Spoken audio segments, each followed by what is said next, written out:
Hi everybody, it's Clara, and the specific issue we'll be talking about in our PSA video is that sexual orientation is not just between a male and a female.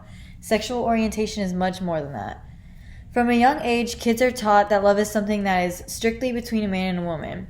For example, in TV shows and movies, kids watch the parents, and they're always a man and a woman, and there are no lesbian parents or gay parents. And likewise, if the main character has a crush on somebody, it's often someone of the opposite sex. Despite all of that, sexual orientation is not all black and white. We should start teaching kids from a young age that there is more to sexual orientation than just being heterosexual. If we teach them from a young age, it will not be seen as something as embarrassing or something that they need to hide. Instead, they will feel proud with whatever their sexual orientation may be.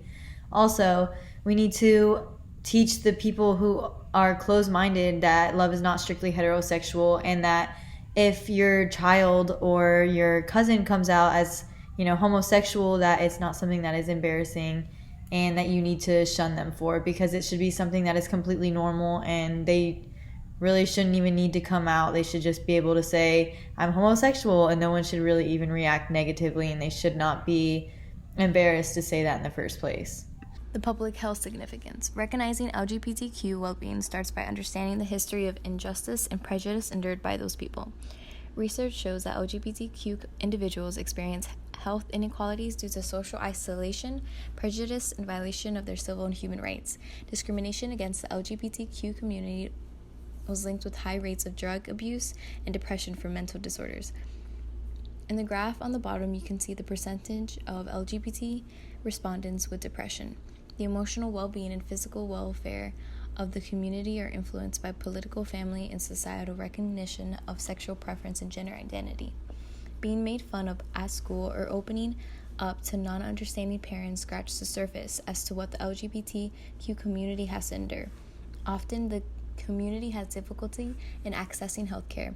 It's important that new legislation and education is spread so that they can bring awareness. I'm Kelsey Parker, and one of my parts is the solution. There are already many places that help teach our community about sexual orientation, identity, and where they can find help. However, not many people know exactly where or what these places are. Our solution would be, why not take some of these LGBTQ plus safe places and have them come out to schools and teach from all grades to universities to help teach those who are uneducated and to those who are already educated but seek more knowledge. They already have volunteers, and even sometimes in our schools, that attend so they can help speak out and help others understand the people around them. When I say people around them, I mean those of the LGBTQ plus community that they may not know of.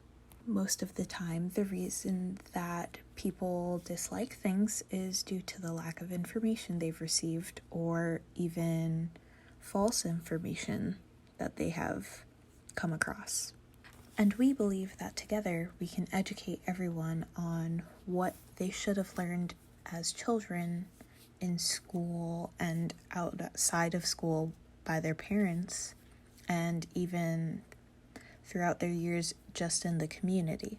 The best way to start educating people would be through videos and using social media such as YouTube, Facebook, Instagram, and TikTok. All of these platforms are very video-based. It would be best to educate people through informative yet interactive videos to get everyone interested, as well as try to encourage schools to start teaching on these matters. The interaction of these videos could be telling teachers, if they're in school, to give out certain worksheets or create a group project and even just find little activities to help people who need visual examples to understand what's going on. The best part about using a video-based platform is that you can involve all generations.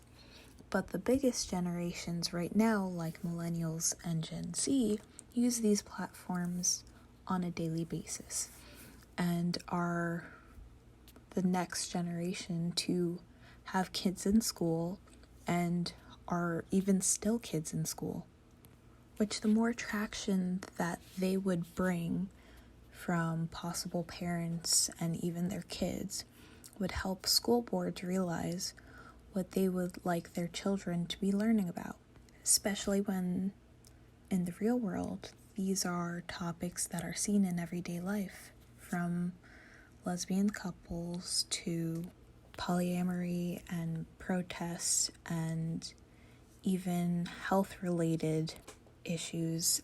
It's unavoidable, and it's an inevitable discussion that some parents may be having with their kids or even adults having with other adults.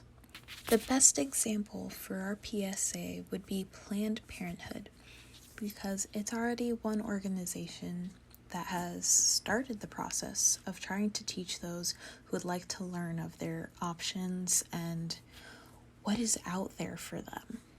And they discuss all the issues that are going on in the LGBT community and their related issues. And they even have helpful programs and classes, and they even have their own Facebook pages and social media where they have videos of their own volunteers helping educate others on what is going on and what they should know about as to the LGBT community and sexual orientation and anything. Informational organizations. GLAAD, Legal Advocates and Defenders.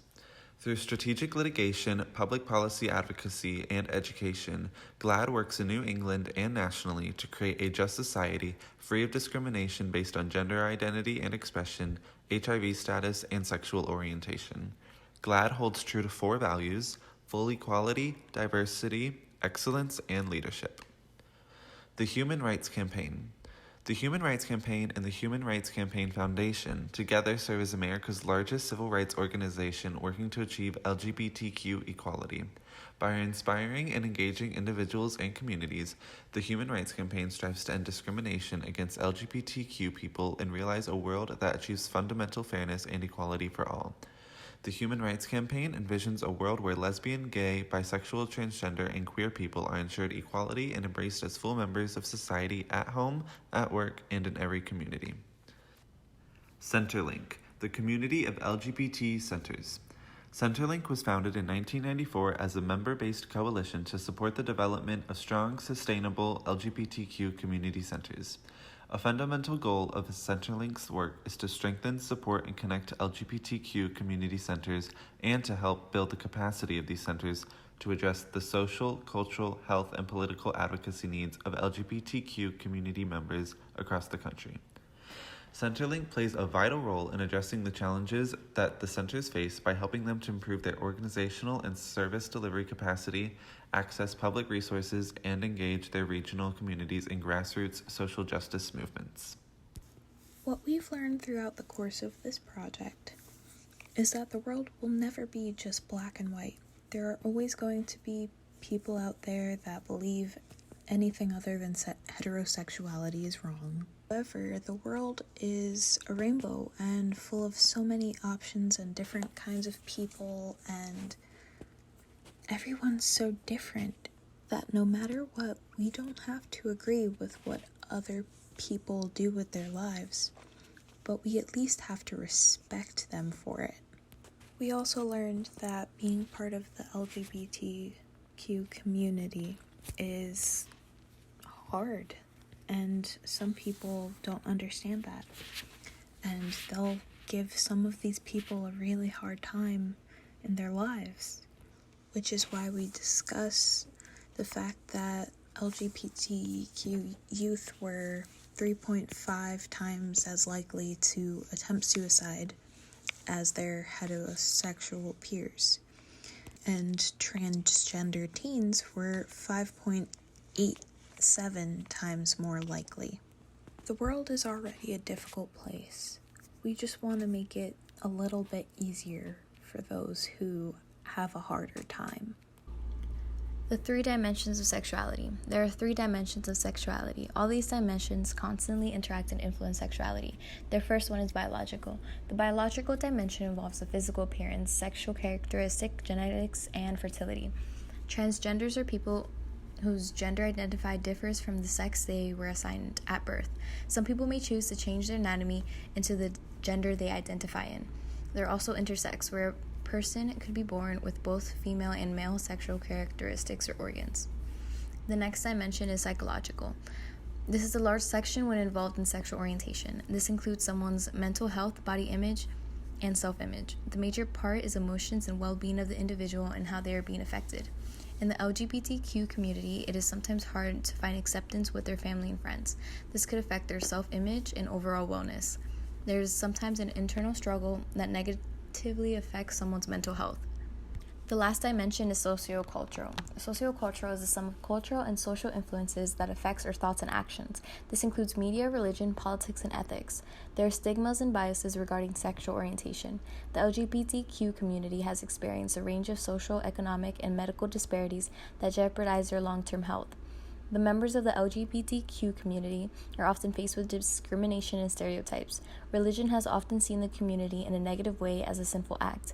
Back in the day, they also referred HIV to someone's sexual orientation. Even to this day, gay men are not allowed to donate blood or plasma in fear that they would have HIV. Overall, there is stigma that is affected by society. Same-sex marriage was only legalized in the U.S. in 2015. With the use of education, we can help fight back the stigma.